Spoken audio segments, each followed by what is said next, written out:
Air Force, fighting enemies on two fronts.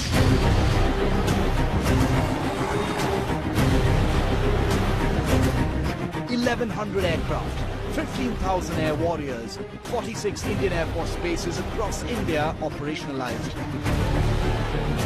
Air warfare for complete air domination and deep penetration airstrikes. Exercise Gagan Shakti is our top focus on India first.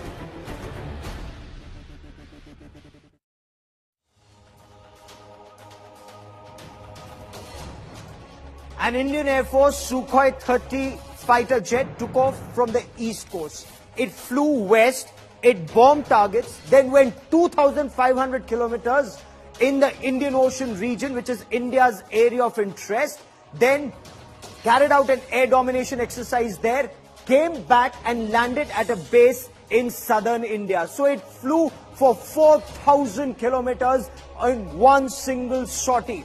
Mid-air refuelers were used. 1,100 aircraft of the Indian Air Force. So you had fighter jets, trainer jets, transport aircraft, helicopters, mid-air refuelers, AWACS, all flying in the air.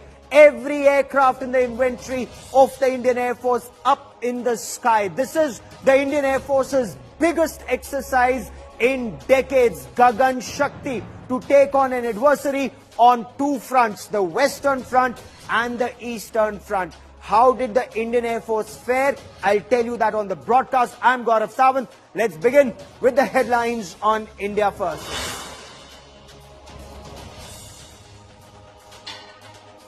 As citizens from several states complain of ATMs going dry, Union Finance Minister Arun Jaitley says unusual demand of currency led to a temporary shortage. Cash crunch cloud over Delhi and NCR. Rahul Gandhi, Mamta Banerjee and the left attacked the Modi government.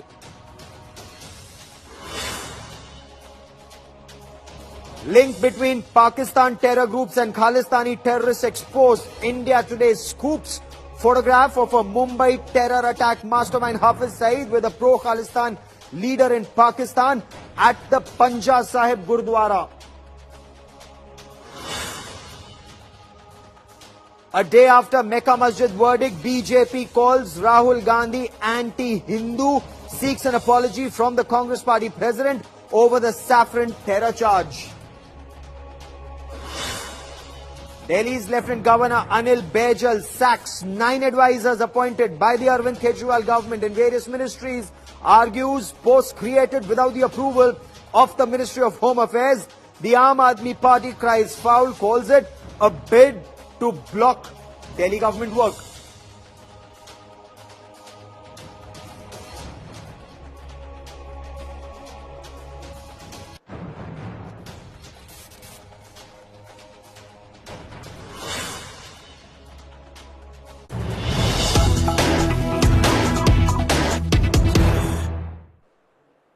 Breaking news coming in, and this is coming in from Jammu and Kashmir, where all the Bharatiya Janata Party ministers in the Mehbooba Mufti government have decided they will resign. Top sources in the BJP are telling India Today that all the BJP ministers in the Mehbooba Mufti government have offered to quit.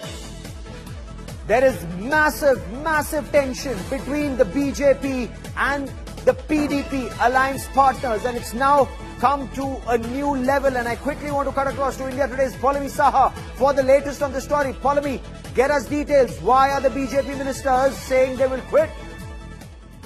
Well, the BJP obviously, at least the ministers who are part of the state cabinet, are feeling that the PDP is trying to milk the situation as far as what has happened in Kathua, and trying to put the BJP in the dock, paint the BJP in a bad light constantly, despite the fact that the two BJP ministers have submitted their resignations, and their resignations have been accepted by the governor, no less.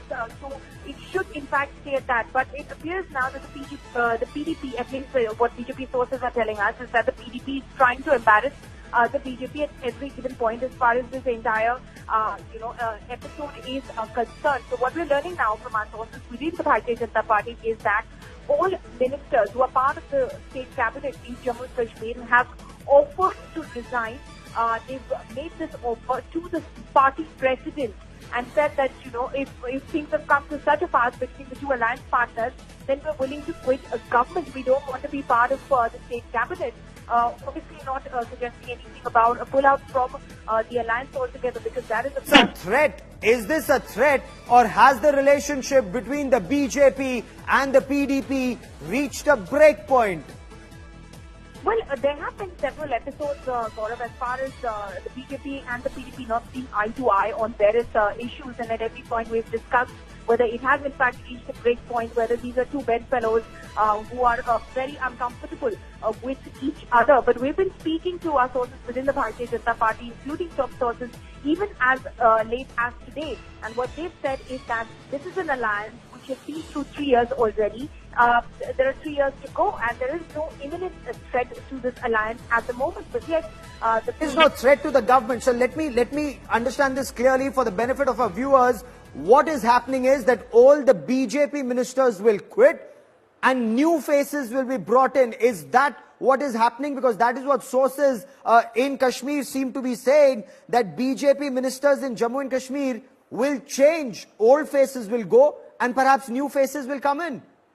But as far as the BJP is concerned, what we're learning is that all of these ministers, because they feel very embarrassed, they feel that they're being constantly left red-faced by the PDP. They've told the party president that we're willing to be out of the state cabinet, because this is humiliation after humiliation in the way that our partner, the PDP, is treating us, and in the way they're projecting us in the public. They're supposed to be behind us as far as any controversy is concerned, but they're throwing us into the dock and throwing us off the cliff every time. So they're very mixed.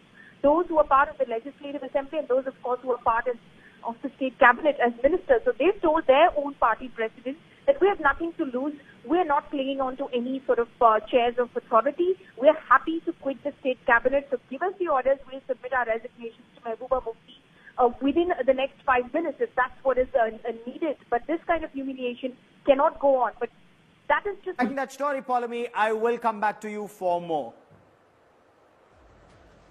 Now we are talking about the biggest exercise of the Indian Air Force. Can the Indian Air Force, which is currently down to 30, perhaps 31 squadrons, fight a war on 2 fronts? So you have Pakistan on one side, you have China on the other side. The Indian Air Force has undertaken its biggest exercise in decades. So you have 1,100 fighter jets, transport jets, helicopters, AWACS, mid-air refuelers, all the aircraft up in the sky.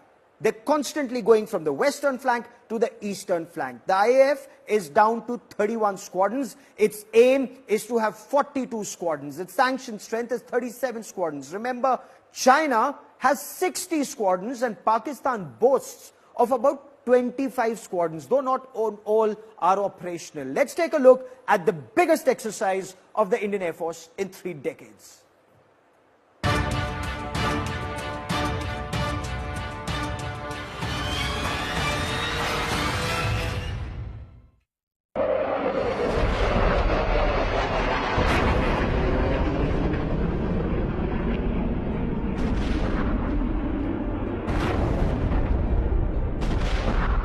Its aim is to shock and awe.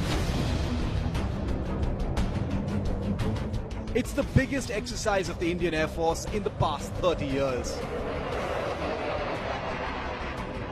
1,100 aircraft and helicopters participating in the Indian Air Force exercise Gagan Shakti 2018.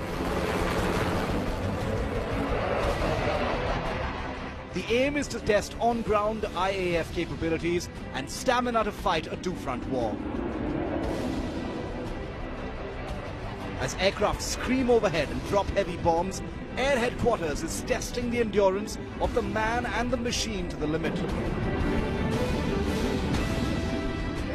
इस युद्धाभ्यास में हम accelerated operations का concept, network centric operation का concept, long range mission weapon release के साथ, और most importantly जो है जो जॉइंट ऑपरेशन है भारतीय थल सेना और भारतीय नौसेना के साथ, उसमें हम बहुत ज़्यादा ध्यान दे रहे हैं. The aim of the exercise is to quickly dominate the skies in the west, shock the enemy across the western border, pulverize the enemy's defenses and attack capabilities through deep penetration strikes, and then establish complete air domination over the western and northern skies.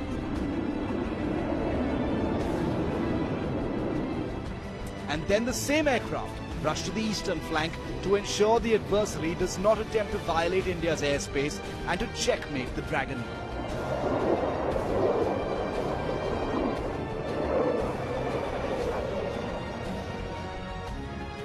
Every single platform of the Indian Air Force is being exercised. Surge operation skills tested, high-tempo operations undertaken. More sorties in 3 days than in 30 days, usually.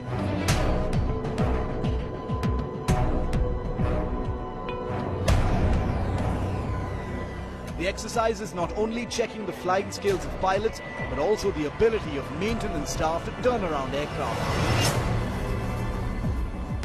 The Indian Air Force is reporting 80% serviceability of its frontline fighters, transport aircraft and even helicopters. The Indian Air Force is also exercising with the Navy in controlling the skies on sea and also surgical strikes into enemy areas. An entire battalion with its armoured personnel carriers and equipment were dropped behind perceived enemy lines to take control of territory, softening the target for an armoured assault.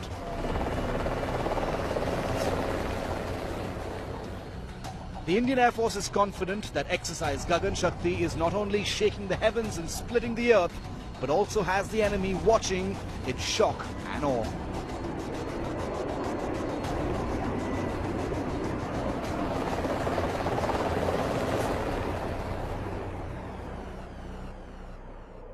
As many as 5,000 aircrafts flying as many as 6 sorties a day with full payload.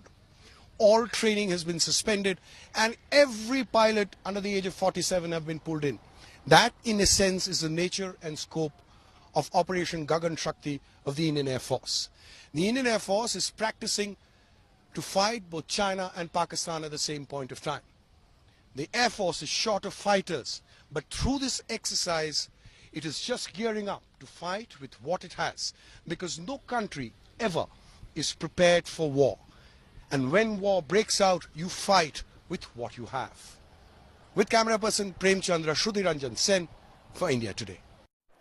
So from a Su-30 MKI, which has a payload of 10 tons, to the light combat aircraft Tejas, from the attack helicopters to the transport helicopters, from the C-17 Globemasters to the C-130 Hercules to the AN-32 medium lift transport aircraft, all aircraft in the inventory of Indian Air Force are flying. With me is Air Marshal P.S. Ahluwalia, former Air Officer Commanding-in-Chief, Western Air Command. Sir, welcome on the show. Thank you. Let's take a look at some of the aircraft that are flying this exercise. Now, let's start with the Su-30 MKI. Now, the Su-30 MKI, it's a Russian-built aircraft. It's one of the most potent aircraft in the world. It can carry up to 10 tons of weapons. And Air Marshal Ahluwalia, 10 tons of weapon, 4,000 kilometers is what this aircraft has flown and landed on the southern seaboard. Exactly. That is what air power is all about. Air power has so much of flexibility, so much of range, that you can strike at your place in time of choosing. And the Su-30 is one aircraft that complements air power in that capacity. Okay. Let's take a look at some of the other aircraft that are flying, and let's talk about the Make in India dream. Let's talk about the light combat aircraft Tejas. Just 8 of them at this point of time, but these 8 Tejas are also participating in this exercise. So, Air Marshal Ahluwalia, there's another message that goes out? Yes, of course. You see, in the future, and when I say the future, in the next 10, 12 years,